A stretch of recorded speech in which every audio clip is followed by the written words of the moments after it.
Bonjour à tous et bienvenue dans ce nouvel épisode de Cigarillos et Calva.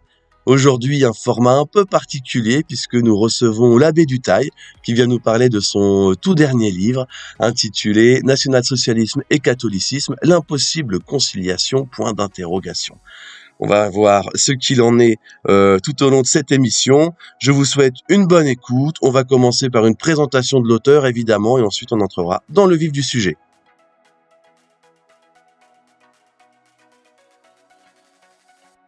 Alors, avant d'entrer donc dans le vif du sujet, monsieur l'abbé Dutail, vous collaborez depuis les débuts, depuis 2 ans, 3 ans maintenant, au magazine Réflexion.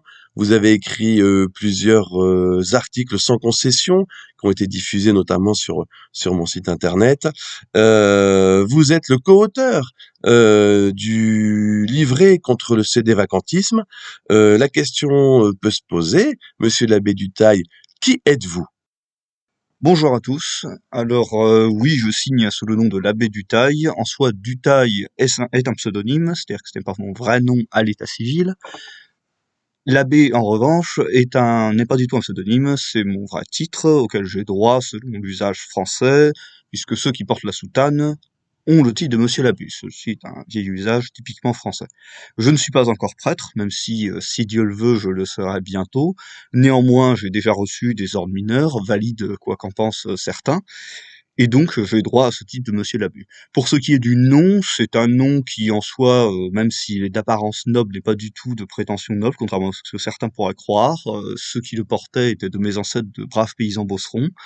Donc voilà, j'ai choisi tout simplement de relever ce nom-là pour l'utiliser comme pseudonyme, sans aucune prétention à quoi que ce soit.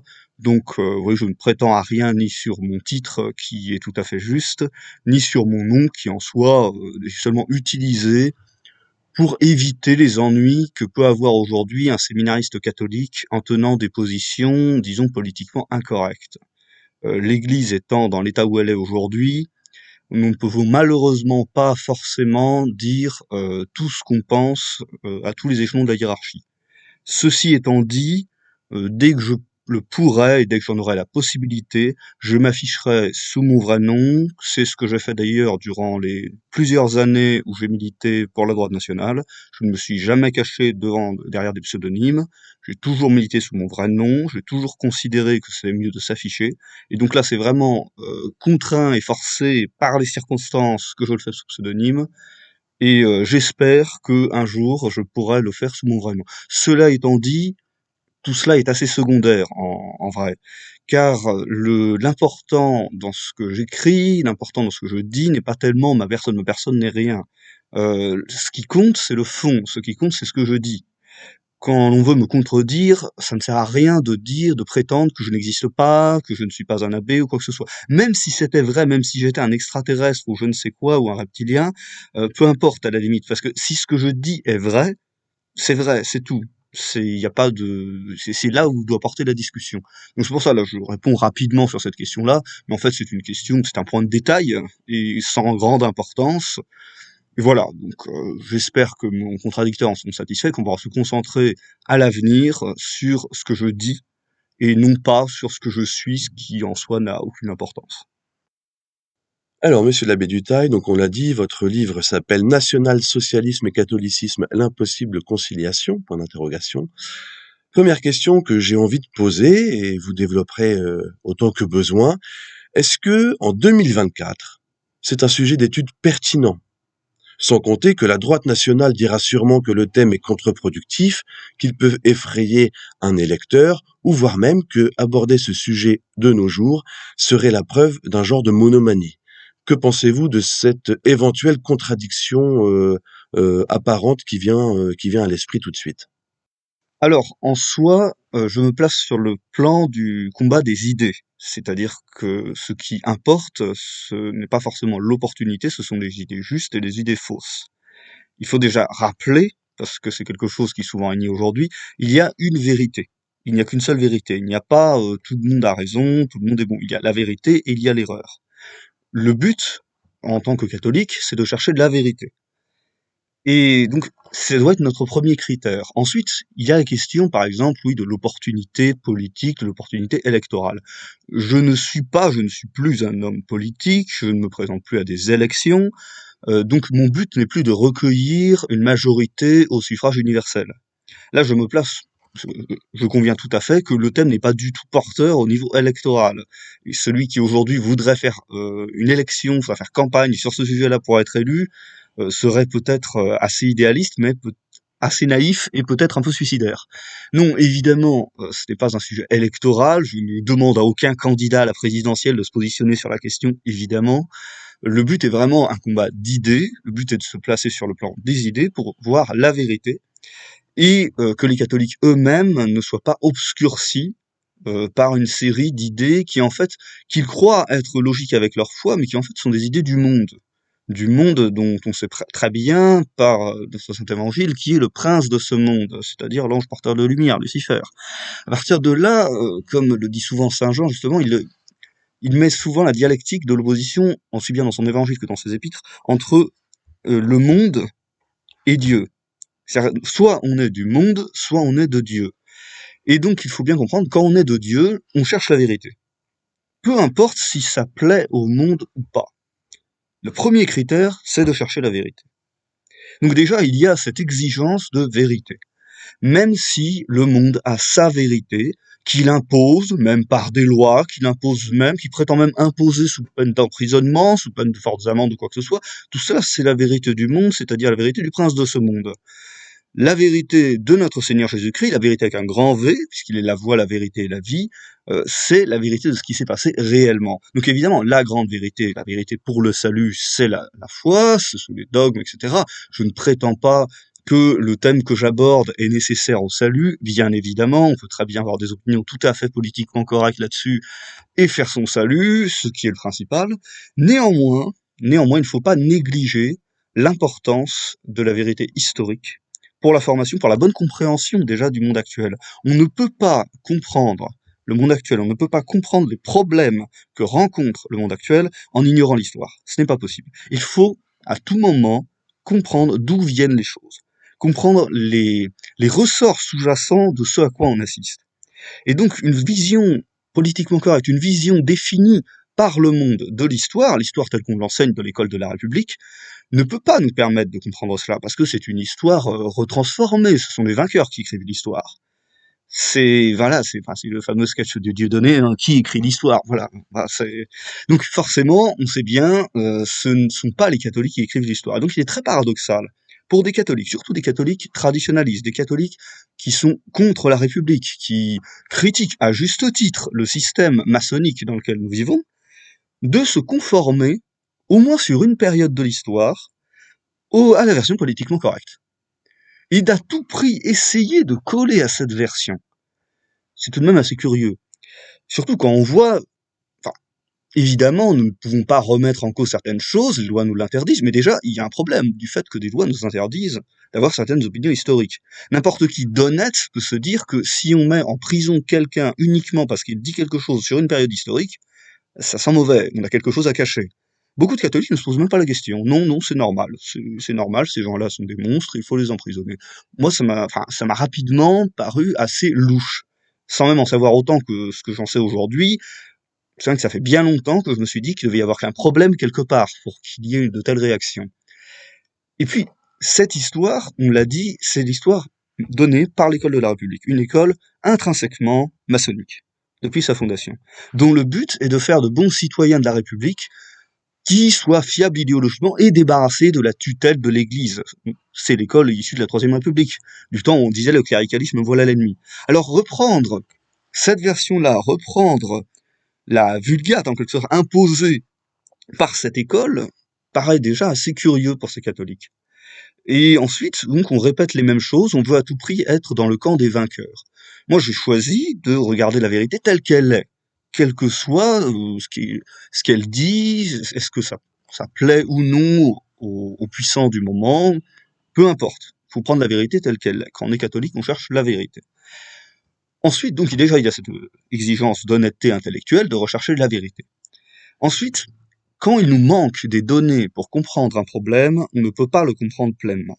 On voit tous les jours dans les réactions des catholiques aux événements politiques qu'ils n'ont pas compris, que beaucoup n'ont pas compris tout ce qu'il y avait derrière ce qu'ils dénoncent. Ils dénoncent des mots, mais en fait, ils ne voient pas ce qu'il y a. C'est la fameuse phrase de Bossuet sur celui qui se pleure des conséquences dont il chérit les causes. Enfin, on ne peut pas non plus, il faut être cohérent. Quand on veut remédier à des mots, il faut vraiment comprendre d'où ils viennent. Donc le but aussi, c'est de remettre à sa place cette période de l'histoire, la Seconde Guerre mondiale et la période qui l'a précédée, pour bien voir ce qu'il en a été réellement, pour comprendre après comment cela a été réutilisé par le système qui, de l'avis de tous les catholiques traditionnalistes et de tous les catholiques conscients, est un système antichrétien. Et c'est là qu'on peut être mieux armé face à ce système pour le combattre et pour comprendre vraiment tout ce qu'il nous impose et pour être libéré de son poison, de ce poison mondain. C'est pour ça, cette exigence avant tout de vérité et aussi cet aspect pratique. Sans, sans comprendre cette période, on tombe toujours dans les pièges du système. Sans comprendre cette période, on a toujours peur d'être diabolisé, on a toujours peur d'être assimilé au mal absolu, parce que le système passe son temps à nous dire que le mal absolu, c'est le national-socialisme, c'est Adolf Hitler, etc. Et si on reste dans cette logique-là, le but est d'être le plus éloigné possible du mal absolu. Et donc le plus éloigné possible de tout ce que dit, tout ce qu'a promu le régime national-socialiste, et tout ce qu'a promu même ses alliés au sens large, d'où la diabolisation de même quelqu'un comme Mussolini ou quelqu'un comme le maréchal Pétain, etc., qui n'était pas pour en parler des nationaux socialistes. Donc on voit bien que le chape de plomb sur cette période ne peut être levé que par une vision honnête, équilibrée des choses. Il ne s'agit pas de dire l'inverse de ce que dit le système pour le plaisir de dire l'inverse. Si le système dit que Christophe Colomb a découvert l'Amérique en 1492, je ne vais pas faire exprès de le nier et de dire non, c'était en 1493. Ça n'aurait aucun sens, c'est stupide. Non, pour les choses factuelles, évidemment, quand l'école publique apprend des choses factuelles, nous n'avons rien à redire. Mais là, il ne s'agit pas de choses factuelles. Il s'agit d'événements, déjà, réels ou supposés, qui ont eu lieu à une période récente et dont on donne une lecture très partiale. Et là où la partialité est obligatoire, c'est-à-dire qu'on ne peut pas être neutre sur cette période selon l'enseignement officiel. Il faut à chaque fois qu'il y ait les méchants et les gentils. Les vaincus sont condamnés à être les méchants, dont on soit se réjouir de la défaite qui serait la victoire de l'humanité contre la barbarie. J'ai seulement cherché à voir ce qui était vrai là-dedans, car il suffit d'un peu approfondir le sujet pour se rendre compte que les choses ne sont pas si simples et que le camp qui a pactisé, qui s'est allié et a soutenu l'Union des républiques socialistes soviétiques avec tous les crimes qu'aujourd'hui on lui connaît, n'est pas franchement le camp du bien intrinsèquement et logiquement. On peut tout de même émettre quelques réserves au fait que ceux qui ont rasé des villes entières en France, en Allemagne et ailleurs soient intrinsèquement des paladins de la vérité et de la chrétienté. Voilà, c'est sans pour autant idéaliser forcément leurs adversaires et s'imaginer que si eux n'étaient pas des grands paladins, ça veut dire qu'en face, c'était eux qui l'étaient. Ça peut être plus nuancé. L'histoire est faite souvent de choses grises, et donc le but est de saisir la vérité dans son exacte nuance. Au-delà de toutes les considérations, il ne s'agit pas de plaire à un tel ou à un tel, ni à l'énorme majorité qui veut qu'on diabolise les vaincus, ni même à la petite minorité qui idéalise les vaincus. Il ne s'agit pas de ça. Il s'agit de regarder la vérité en face, de voir ce qui s'est passé, de voir les choses du point de vue factuel, et ensuite, une fois que ces choses sont sues, une fois que ces données nous sont connues, de se faire une opinion éclairée sur le sujet, à l'écart de toutes les pressions de toutes sortes que l'on peut avoir. Voilà, c'est ça le but de cet ouvrage. Très bien pour le principe, en effet. Cependant, sur le fond, vu les valeurs politiques visiblement soutenues par l'Église aujourd'hui, est-ce que prétendre qu'une compatibilité est possible entre catholicisme et national-socialisme ne relève pas d'une vision très partiale, voire même tirée par les cheveux? Parce que c'est vraiment pas l'image qu'on a de l'Église catholique, surtout de nos jours. Alors, votre question aborde plusieurs sujets. Déjà, le premier sujet, l'état de l'Église aujourd'hui. Je l'ai dit un peu en introduction, justement. L'Église, je l'avais dit rapidement, mais on va dire, l'Église vit une crise sans précédent où l'Église est dirigée par des gens qui adhèrent à des thèses qui avaient été condamnées par l'Église précédemment, c'est-à-dire par des modernistes, qui donc ont été condamnés solennellement par Saint Pédis, après avoir été condamnés par Léon XIII, et dont les erreurs ont été condamnées dans toute l'histoire de l'Église. L'Église est maintenant dirigée par des gens condamnés par des papes précédents. C'est une situation assez inédite. Et c'est pour cela que l'enseignement de l'Église est obscurci. Qu'aujourd'hui, ce que disent le pape, ce que dit le pape, ce que disent les évêques, ce que disent la majorité des prêtres, n'est pas l'enseignement catholique. C'est un enseignement moderniste, c'est un enseignement qui justement est là pour plaire au monde. Le but du catholique n'est pas de plaire au monde, le but du catholique est de réaffirmer la vérité. C'est pour ça qu'il y a encore, bien heureusement, des évêques catholiques, des prêtres catholiques qui continuent à donner la vraie doctrine de l'Église, à célébrer la vraie messe catholique, etc. Mais ce n'est qu'une minorité. Donc déjà, il ne faut pas juger l'Église n'étant pas une démocratie, sur la majorité, cette majorité qui s'est objectivement, matériellement apostate, même quand subjectivement il ne pense pas l'être, ce qui est objectivement hérétique, moderniste. Et donc ce n'est pas sur eux qu'il faut juger l'Église catholique. L'Église, c'est le Christ. L'Église catholique est universelle non seulement dans l'espace, parce qu'elle s'étend au monde entier, parce qu'évidemment il n'y a qu'une seule vérité pour tous les pays du monde, mais elle est aussi universelle dans le temps. C'est-à-dire que l'Église catholique, l'universalité de l'Église catholique, c'est aussi ces 2000 ans d'Église, c'est aussi l'enseignement des pères de l'Église, des docteurs de l'Église, des papes, le magistère qu'il y a eu jusqu'au funeste Concile Vatican II.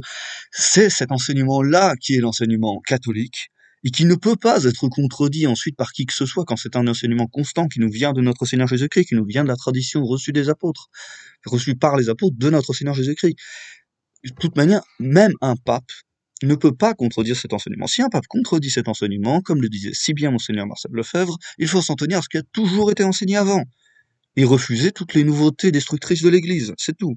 C'est pour ça, déjà, il ne faut pas juger de l'opinion de l'Église par rapport à l'opinion d'un pape François, ou des évêques français, ou de tous ces gens-là. Déjà, donc il faut juger par rapport à l'opinion réelle, catholique, de la doctrine catholique. Ensuite, on pourra facilement m'objecter que des papes peu suspects de modernisme se sont exprimés de manière peu amène à l'égard du national-socialisme. C'est tout simplement de Pie XI et de Pie XII, qui n'étaient évidemment pas des papes modernistes. Ensuite, on pourrait objecter à cette objection que l'infaillibilité pontificale ne s'exerce pas à tous les mots que dit le pape, déjà. À aucun moment, il n'y a eu de déclaration infaillible d'aucun pape sur le national-socialisme. À aucun moment.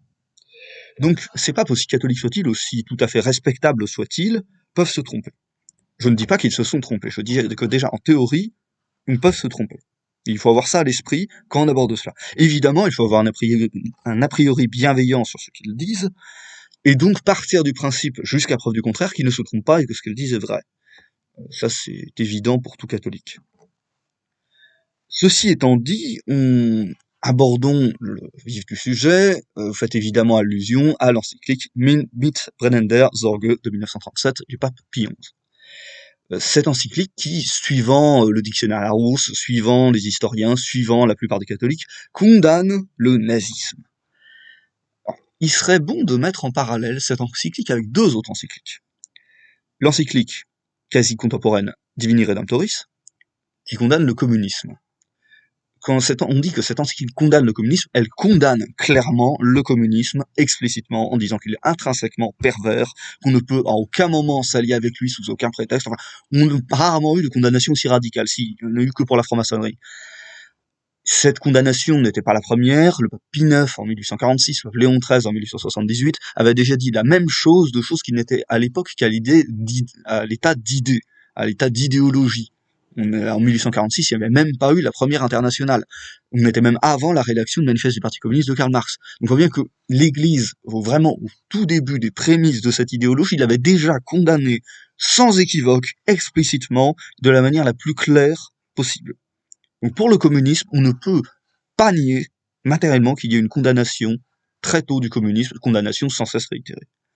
Donc là, on a une idéologie clairement condamnée.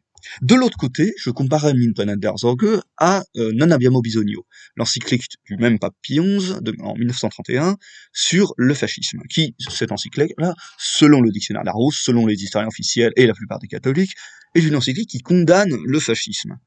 Alors cette lecture est assez surprenante si on lit tout simplement le texte de l'encyclique Non abbiamo bisogno, puisqu'à un moment, le pape Pie XI nous dit bien qu'il ne prétend condamner ni le régime ni le parti. vous m'avouerez que c'est quand même assez difficile de dire que ça condamne le fascisme si ça condamne ni le parti fasciste, ni le régime fasciste.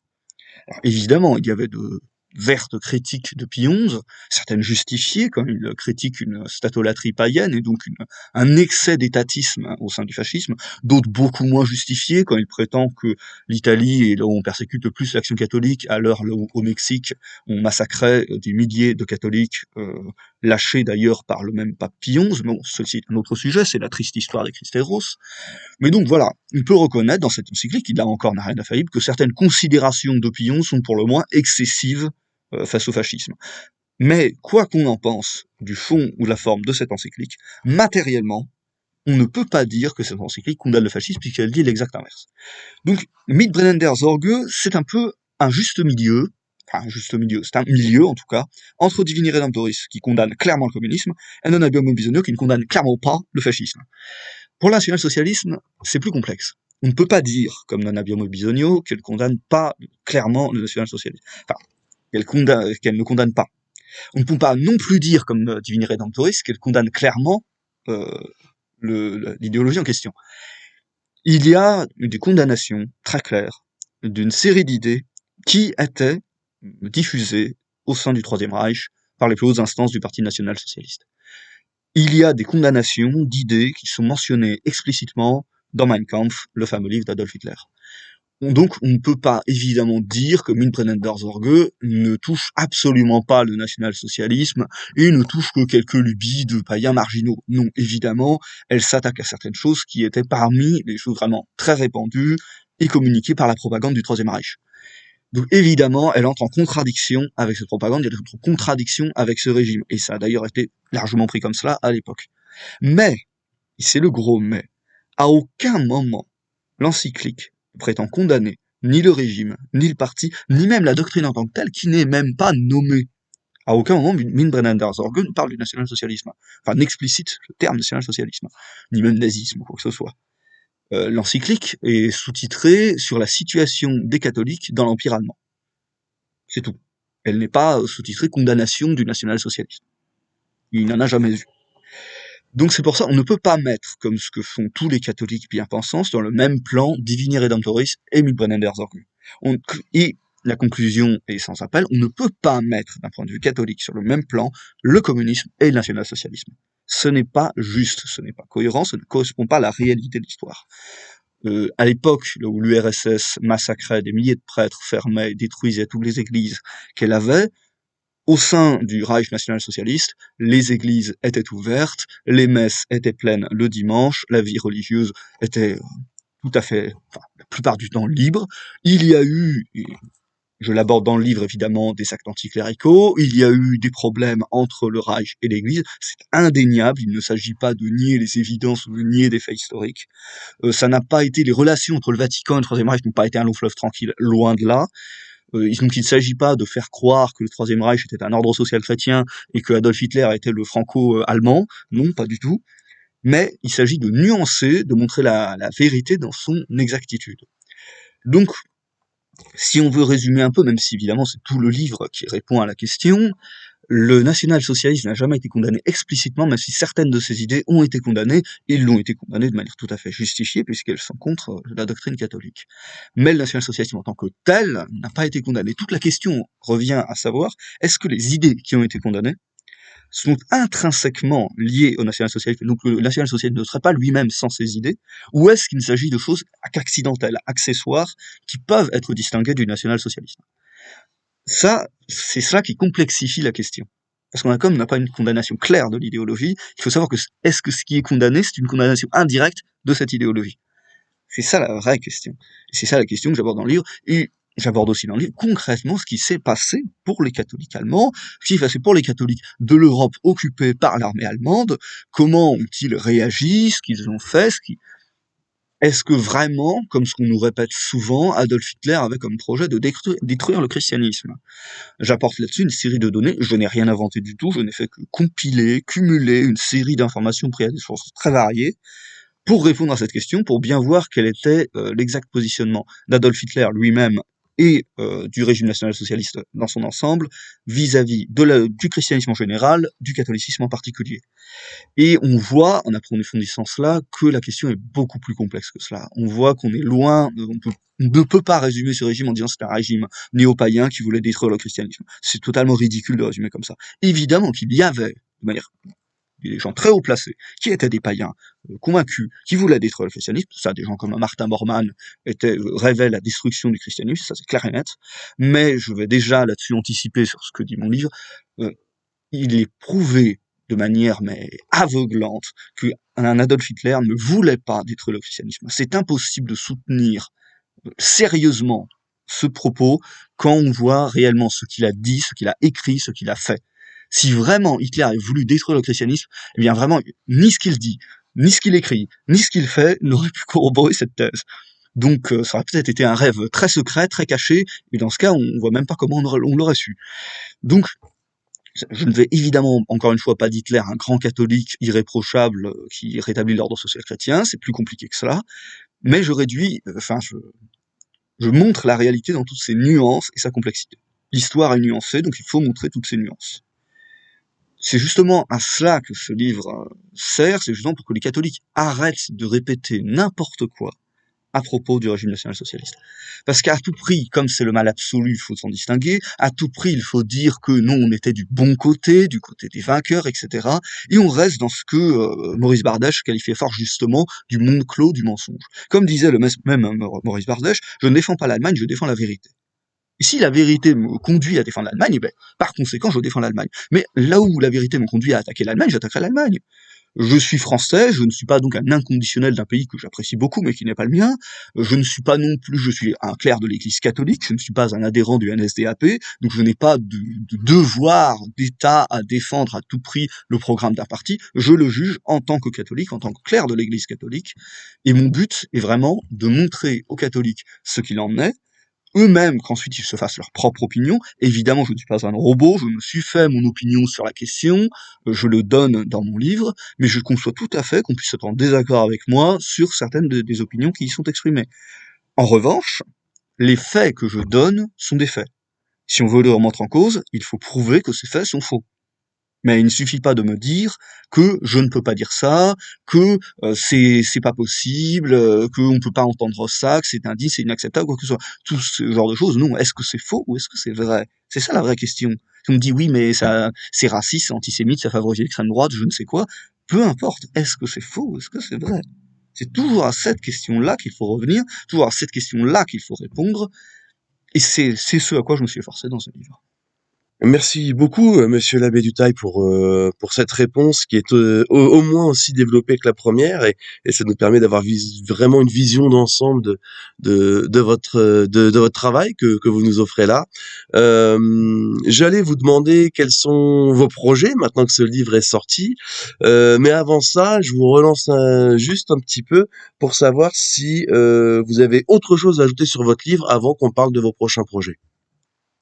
Alors, j'aurais oui, quelques dernières choses à ajouter sur lui. Une chose spécialement, enfin 2 choses même.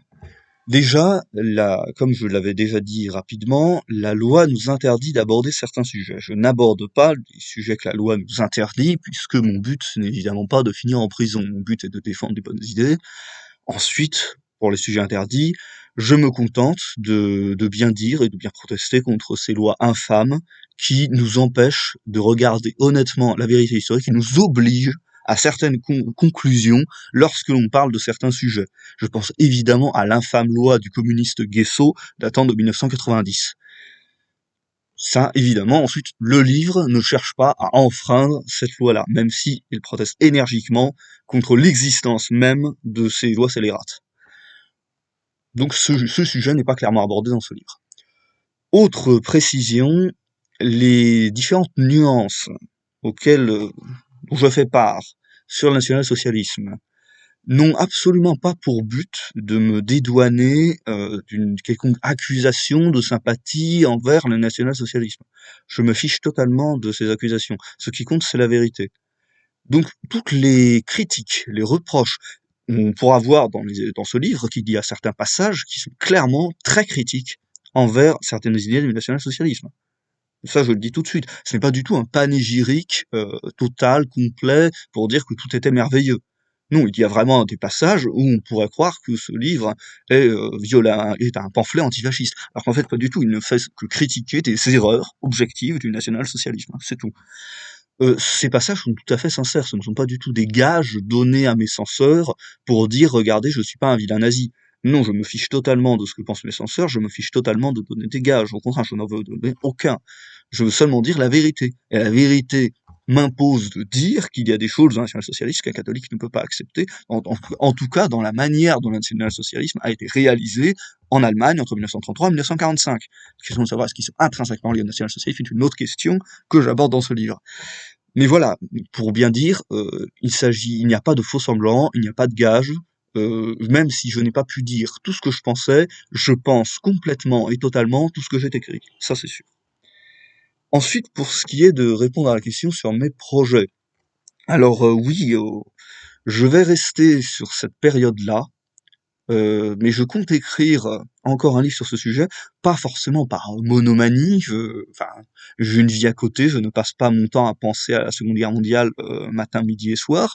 On imagine bien que je ne sois pas un fou complètement dans sa grotte entre deux casques allemands de la Wehrmacht. Non, j'ai toute une vie à côté. Le principal de mon apostolat n'a absolument rien à voir avec la Seconde Guerre mondiale, bien entendu.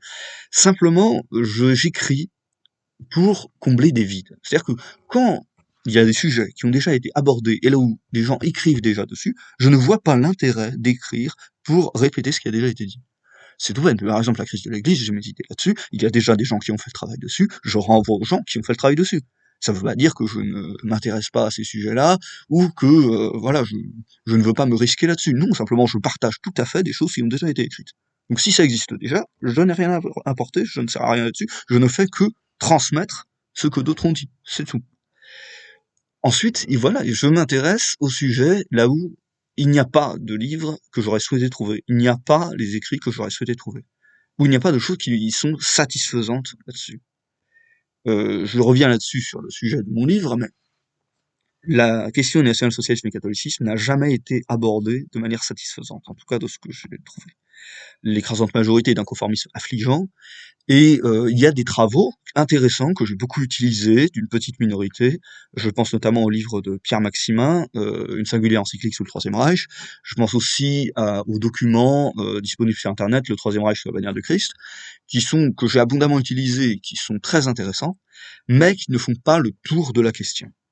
Bon, j'aborderai seulement pour l'anecdote les travaux de Joseph Merel, Jean-Jacques Stormet ou Louis Le Carpentier sur la compatibilité entre fascisme et catholicisme, puisque ce sont des travaux très philosophiques qui ont un but surtout spéculatif et qui ne s'intéressent beaucoup moins à ce qu'a été réellement le fascisme, le national-socialisme, etc., que ce qu'ils en élaborent comme théorie philosophique. Donc voilà, c'est un travail tout à fait respectable qu'ils font, mais qui n'a pas grand-chose à voir avec ce que je cherche. Parce que moi, ce qui m'intéresse, c'est ce qui a réellement été fait, ce qui a réellement été dit, ce qui s'est réellement passé. Mais mon but n'est pas d'être un nouvel idéologue ou quoi que ce soit. Je vois ce qui s'est passé, je vois la manière dont un catholique doit juger cela. Ensuite, voilà, je suis un homme d'église, je dois donc avoir le point de vue catholique. C'est au laïc qu'appartient le combat politique à proprement parler. C'est seulement une œuvre d'éclaircissement doctrinal et historique d'un point de vue catholique sur cette question. Donc, pour revenir à mes projets, oui, j'ai un autre projet sur cette période qui sera intitulé La Révolution de 1944.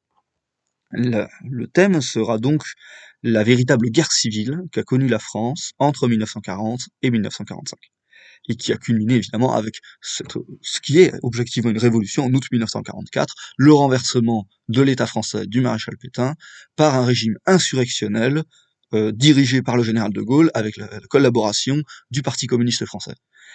Ce changement, qui est souvent vu simplement comme la libération par les gentils alliés contre les méchants Allemands, en réalité, moi je ne vais pas du tout aborder la question des combats et de la guerre entre les Allemands et les Alliés. Ça a été largement abordé, c'est pas ma question, je ne fais pas de l'histoire militaire. Là, c'est vraiment une histoire politique, et en fait, avec des sous-bassements largement religieux, c'est aussi pour ça que je ne suis pas du tout hors de ma fonction de m'intéresser à ces choses-là, du changement qu'il y a eu sous couvert de cette libération, entre guillemets. On a renversé le régime du maréchal pour instaurer un régime totalement différent. Alors que le régime du maréchal Pétain s'était instauré de manière la plus légale possible par le vote à la majorité écrasante des deux chambres du Parlement, c'est-à-dire la Chambre des députés et le Sénat, pour donner les pleins pouvoirs au maréchal Pétain. Donc le régime dit de Vichy était le régime tout à fait légal, légitime de la France, qui a été renversé comme ça par une insurrection. Le régime issu de l'insurrection d'août 1944 est un régime révolutionnaire, insurrectionnel, qui n'a aucune légitimité, et qui s'est instauré dans la terreur, qui fait suite à une première terreur, et qui a précédé une autre terreur, qu'on appelait l'épuration. Et ce régime-là n'est pas seulement un régime de braves patriotes qui veulent délivrer leur pays de l'étranger. C'est un régime qui avait son idéologie, qui a ramené une idéologie, l'idéologie républicaine, et qui a fait le lit d'une autre idéologie, l'idéologie communiste. Et qui a au contraire renversé et persécuté les idées prônées par la Révolution nationale du maréchal Pétain. Donc, rien qu'à voir ma description, on voit bien que je ne prétends pas à la neutralité entre d'un côté la Révolution nationale et de l'autre les gaulo-communistes, ça c'est sûr. Mais le but sera encore une fois de voir les choses telles qu'elles se sont passées. Le but ne sera pas non plus forcément de faire un panégyrique du régime du maréchal en disant que tout était parfait. Là aussi, même si ce régime était tout à fait respectable, tout n'était pas parfait, parce que l'histoire n'est pas comme ça, les choses ne sont pas toujours en blanc et noir. Il y a eu des positionnements très nuancés, on ne peut pas non plus classer tous les Français entre les gentils ou les méchants, quel que soit le curseur, là on met les gentils ou les méchants. Voilà, les choses sont très complexes, très nuancées, et j'essaierai aussi de restituer cette période très compliquée dans sa complexité, mais de voir aussi, au-delà donc de la complexité qu'ont pu connaître les Français à l'époque, dans leurs engagements, dans ce qu'ils ont vu, dans ce qu'ils ont vécu, de voir ce qui est sous-jacent à tout cela, ce qu'ils n'ont pas forcément perçu, que certains ont perçu, d'autres non, et les conséquences politiques et religieuses que cela a entraîné, qui sont flagrantes, très claires, et dont on subit encore les effets en réalité. Nous sommes toujours sous le joug du régime insurrectionnel d'août 1944 en réalité. On n'en est jamais sorti, jamais. Et c'est pour cela aussi qu'il faut remettre en avant cela. D'ailleurs, c'est pas pour rien que le terme de système avec un grand S date de cette période. Il date du livre de Pierre Maz, dont j'ai oublié le titre exact, mais qui mentionne justement ce système, et qui est un livre qui dénonçait les crimes de l'épuration. Et on voit bien qu'il y a eu l'instauration d'un système, avec un grand S, en août 1944, ce système sous lequel on vit toujours. Donc là encore, ce n'est pas du tout des choses déconnectées de la réalité dans laquelle on vit, ce sont des choses qui nous permettent d'expliquer et de comprendre le monde dans lequel on vit, la société dans laquelle on vit, et donc là, spécifiquement et plus spécialement, je vais recentrer sur notre pays, sur la France, pour mieux comprendre ce qui lui arrive, mieux comprendre les maux dans lesquels elle vit, la situation catastrophique dans laquelle elle est, c'est uniquement en comprenant comment elle en est arrivée là qu'on pourra la sortir de cette situation catastrophique. Eh bien, merci beaucoup pour ces réponses, monsieur l'abbé. Je vous recevrai avec plaisir pour parler de ce nouveau sujet. En tout cas, pour le sujet qui nous a concernés aujourd'hui, donc national-socialisme et catholicisme, impossible conciliation, point d'interrogation. L'ouvrage est disponible donc en description sur le site des éditions Saint-Barthélemy, donc éditions saintbarthélemy.fr. N'hésitez pas à vous le procurer. On pratique toujours des prix les moins élevés possibles, même si nous tenons à ce que nos ouvrages soient fabriqués en France.